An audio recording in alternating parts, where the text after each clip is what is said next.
lethal weapon on Monday Night Football, the Vikings and the Bears. That's how Week 10 will finish right here on ESPN. They square off at Soldier Field in our Monday Night Football matchup, 8 Eastern on ESPN, ESPN Deportes, and the ESPN app. Our coverage begins with Monday Night Countdown at 6.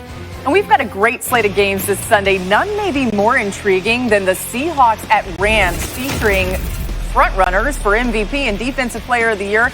And Russell Wilson is at the top of that MVP discussion, leading the league with 28 touchdown passes. He's currently on pace to break Peyton Manning's single-season touchdown record. Wilson, though, will be facing a familiar foe in Aaron Donald on Sunday, number 99. Currently tied for the most sacks in the NFL this season with 9. Has sacked Wilson 12 times in his career. That's his most against any quarterback. Licking his chops there. ESPN's Football Power Index sees this as a must-win game for Donald and the Rams if they hope to win the division, giving them a 30% chance to win the NFC West with a win, but just a 7% chance to do so with a loss. Here's how we see it shaking out. You see Marcus on the Seahawks, Mina's on the Rams, Ryan's on the Rams. I joined Marcus on the Seahawks. So you heard those numbers from ESPN's Football Power Index. Marcus, do you think that this is a must-win for the Rams?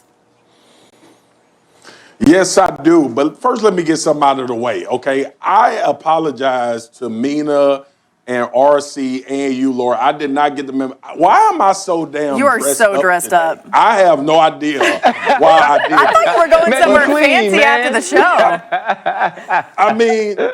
I mean, like it's an anniversary show or something. Anyway, on that note, Els, listen, I think I believe the Rams need to prove something to themselves. Like, this team has won 4 games against the NFC East, might I add, and they beat the Chicago Bears, who I always thought was a pretender. So for them beating Seattle, not only in the division to take a stronghold there, but they got absolutely embarrassed by the Miami Dolphins.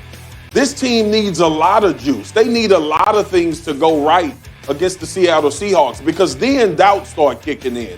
The doubt of, can we really beat are we really as good as we think we are? Can we really beat a good football team? And I know what the problems are with the Seattle Seahawks as far as the secondary, but Russell hasn't shied away from putting points on the board against everybody they played. So I think for the Rams' psyche, and also for people to start believing that they are legitimately a team that can go deep in the playoffs, they need to beat someone of substance. Because Mina, Els, Mina, and Ryan, we can put a game plan together to beat the NFC East. Well, yeah, we could. Go ahead, Mina. Don't put me out there. Well, first I'd like to say, Marcus, I think you're appropriately dressed because the Seahawks are starting a backup center against Aaron Donald. So being dressed for a funeral is right to talk about this matchup. On the other side of the football, right. I think it's a very interesting matchup because, yes, the Seahawks defense just got waxed by Buffalo through the air, but the Rams love to run the football, and Seattle's actually very good at stopping the run. So if I'm Sean McVay and Jared Goff, I turn up the pass style a bit in this game. Start off early with some play action. Target those tight ends. This year, Seattle's defense is giving up 14.65 yards of play to tight ends, which is the worst in the NFL. That is berserk, okay? So I wouldn't be surprised if the Rams tight ends make a lot of noise in this game.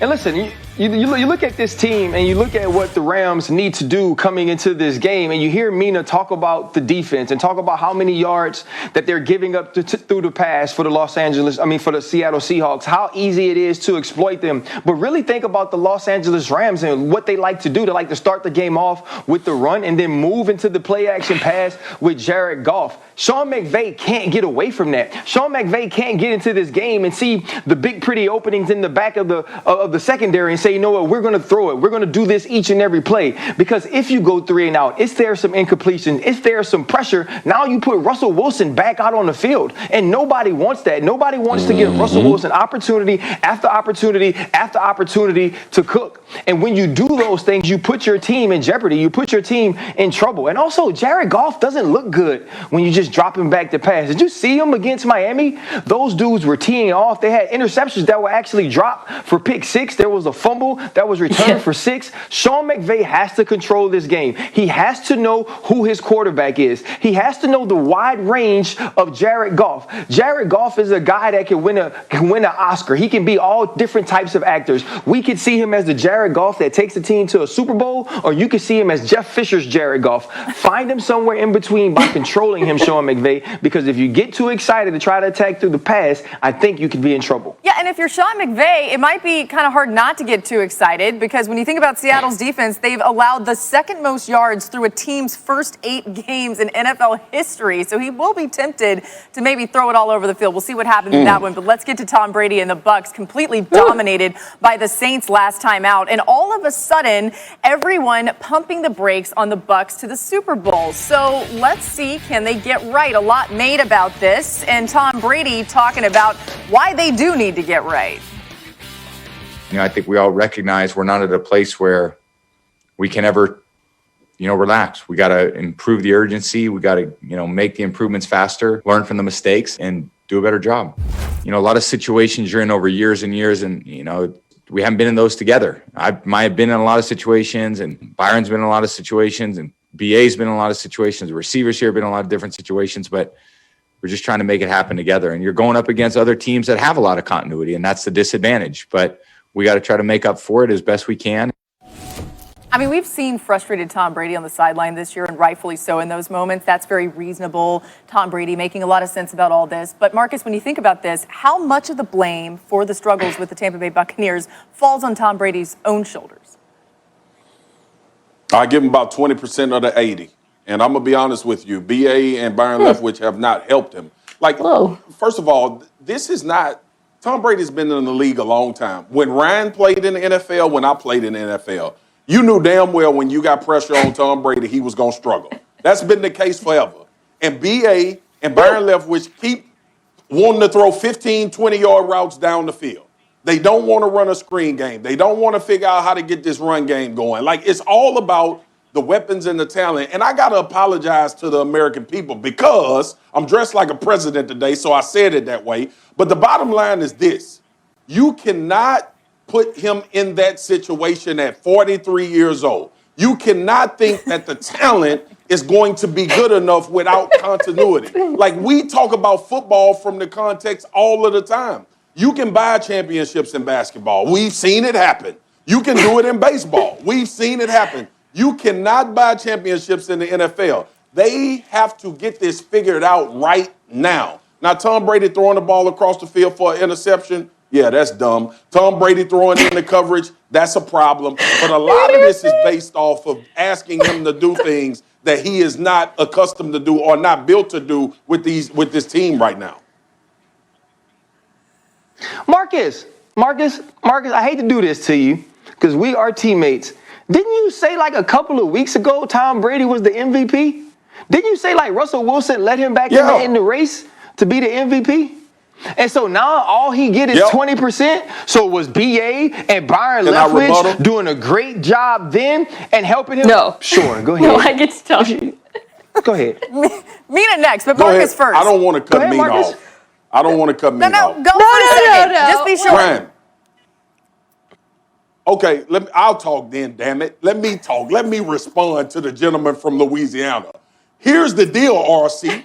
When we looked at these last 2 weeks, the last 2 weeks against the New York Giants and also this shellacking that they got against the New Orleans Saints, what was different about them games? Okay. I mean, they adjusted in the second half Tom against Brady the Giants, sucked. but the Giants are bad.